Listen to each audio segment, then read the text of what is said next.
گوتەبێژی بەرگریی شارستانی هەرێمی کوردستان ڕایگەیاند لەم ساڵدا نزیکەی 80 کەس لە دانیشتوانی هەرێمی کوردستان لە ئاودا خنکاون و ڕێژەکەیان بەراورد بە ساڵی ڕابردوو زیادی کردووە.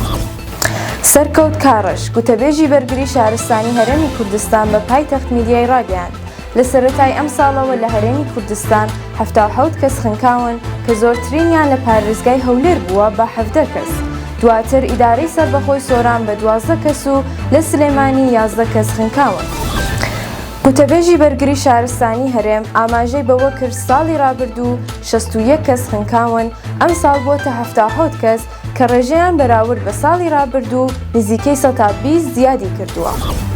سەرکەوت کاڕەش ئاماژەی بەوەش کرد خنکانەکانی ئەم ساڵ جیاوازیان هەیە لەگەڵ ساڵانی ڕابردوو، چونکە ساڵانی ڕابردوو زۆرینەی ئەوانەی دەخنکان خەڵکی بیانی بوون، بەڵام ئەم ساڵ زۆرینەی ئەوانەی خنکاون خەڵکی هەرێمی کوردستان و بەشێکی زۆریان تەمەنیان لە نێوان 15 بۆ 25 ساڵ بووە.